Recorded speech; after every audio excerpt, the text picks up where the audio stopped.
So we've spent one class trying to figure out some rudiments of matrices, matrix algebra, right? Linear algebra. Subsequent to our first class, this one class, we'll explore a few very potent properties related to matrices. The first set of properties related to adjoint of a matrix. An adjoint obviously pertinent to square matrices alone. Square matrices, let's say, of a certain order, n. And like I told you in the last class, adjoint of a matrix is the matrix of cofactors transposed. Matrix of cofactors transposed. Did I also share with you the property A adjoint A is determinant A into IN, identity matrix? Right? That has been discussed, right? A adjoint A is determinant A, which is a number, a scalar, into IN. IN is an identity matrix of the same order as A. N is the order of this identity matrix. Have I also discussed adjoint AB is adjoint B into adjoint A? Have I discussed that? Right? Which is the rule of reciprocals. Reversal, not reciprocals, reversal. Adjoint AB, A and B are two square matrices of the same order. Adjoint AB is adjoint B into adjoint A, which is the reversal rule. And the reversal rule also applied for transpose. AB transpose is B transpose into A transpose, right? The reversal rule applies for adjoint AB, which is going to be adjoint B into adjoint A. And not just this, it could be generalized. It's like using this, we could establish adjoint A1, A2, AK is like adjoint AK, AK minus 1, sorry, adjoint AK, adjoint AK minus 1, adjoint A1. That's the rule of reversals. That's the rule of reversals, right? Now, let's look at yet another property, adjoint of a matrix A power M. A power M means A into A into A M times. Matrix A multiplied M times, right? That's the same as adjoint of A to power M, right? Now, a very direct consequence of this, adjoint A to power M is like adjoint A into A into A into A into A M times. Yes or no? Right? A1, A2, A3, AK minus 1, AK kind of a thing. Yes or no? Right? Which is now using the rule of reversals. Using the rule of reversals is going to be adjoint of this A into adjoint of this A,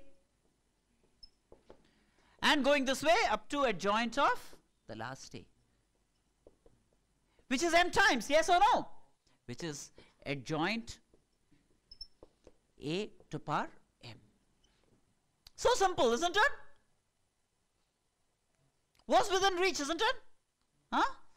So, want to remember this property, adjoint A power M is adjoint A whole to power M. Sounds good? Now, let me look at the next property. K is a scalar, a number. K times A. When I multiply A with K, all entries of A get multiplied with K. This is what happens, right?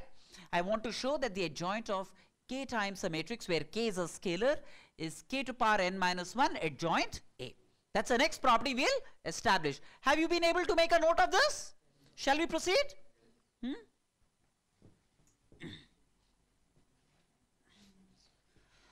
Now,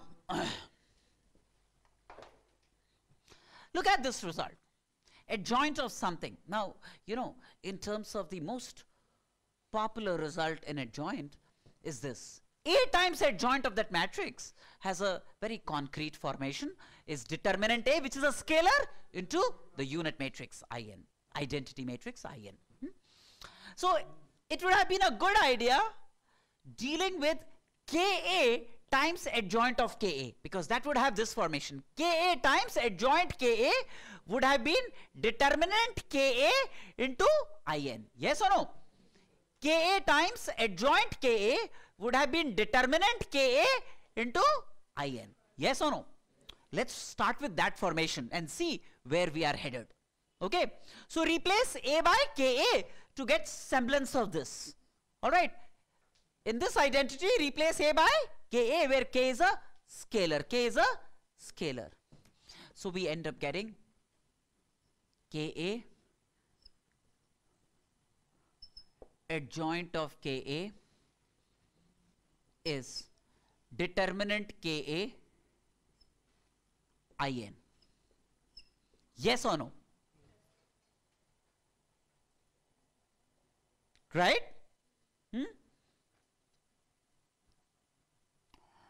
Now, if there is a matrix A whose determinant is this. This is a matrix whose determinant is this, which is a scalar, right? Now, when I multiply A with K, what happens? All entries of A get multiplied with K. Every entry of A gets multiplied with K. So KA is a matrix. KA is a matrix where every entry of A has got multiplied with K. Now, see, if I have a certain determinant, say A1, A2, A3, B1, B2, B3, say C1, C2, C3. Right? Suppose I have a determinant this, and if every member is multiplied with K, if every member is multiplied with K here, then I could have taken K common from the first row, K common from the second row, K common from the third row, K, right? So if I multiply every member with K, I have a determinant like KA1, KA2, KA3, similarly KC1, KC2, KC3, yes or no? Right? And suppose this was delta, then I could have taken K common from the first row, K from the second row, K from the third row. This would have become actually K cube times delta, yes or no? This would have become K cube times delta. In general, if I have a determinant of order n, and if every member of that determinant, if every entry of that determinant is multiplied by K, then the determinant will become K to power n times the original determinant, yes or no? Right? So if B is K times A, then the determinant of B would be determinant of KA. K means every entry of A is multiplied by K. Then this will actually become K to power n times determinant A. This will become K to power n times determinant A, isn't it? Determinant of KA, determinant of the matrix KA would be K to power n times determinant A, yes or no? Right now? So, good for us. Shall I remove this part? Right? So, determinant KA, where K is a scalar, would be K to power n times determinant A. So, this would become K to power n times determinant A, IN. Yes or no? What's the left hand side? The left hand side is K, A, adjoint KA. Is this? Yes or no? Hey, but determinant A, IN is A times adjoint A, is A times adjoint A, isn't it? Determinant A, IN is A times adjoint A.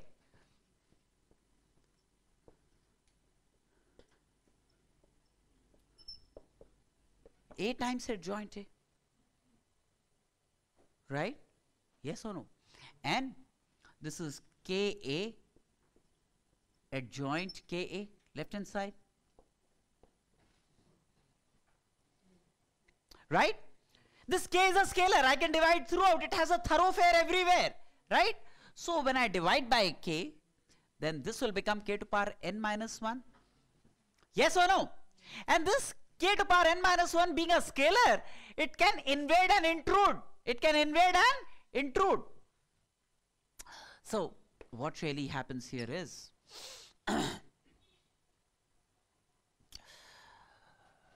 we need to show is K power n minus 1 adjoint A. You could have written this as A into, now this K to power n minus 1 can get multiplied with this matrix, right? So K to power n minus 1 adjoint A, right? That's an acceptable proposition, right?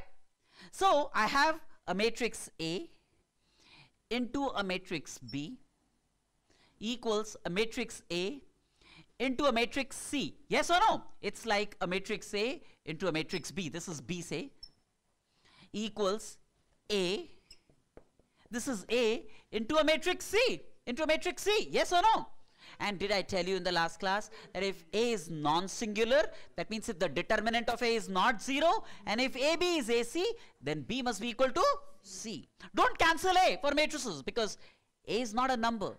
A is a collection of numbers. It doesn't have a value. So never cancel A, right? So we then have adjoint KA equals K to power n minus 1 adjoint A. How about it? So that's this property.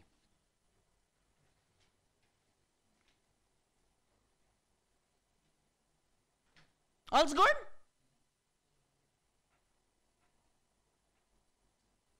Can I remove?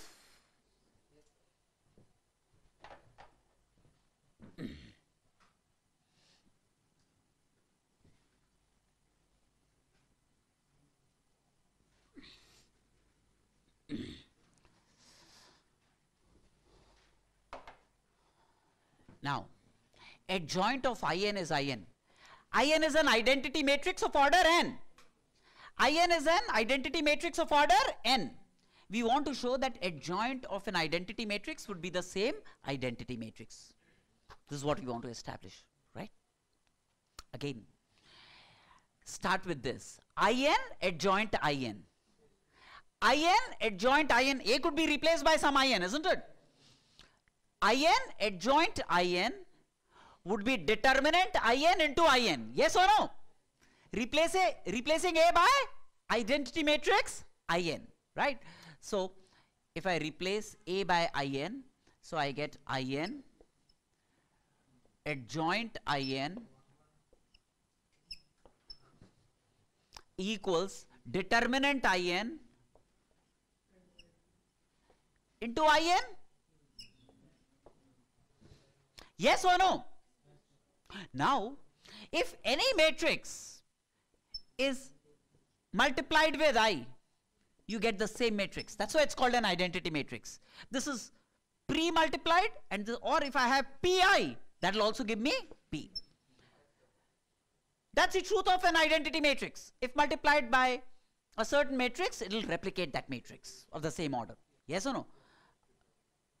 Right? I times P will be P. P times I will also be P. Now, I times adjoint In, therefore will simply be adjoint In.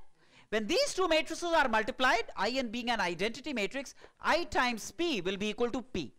Yes or no? So this left hand side will simply become adjoint In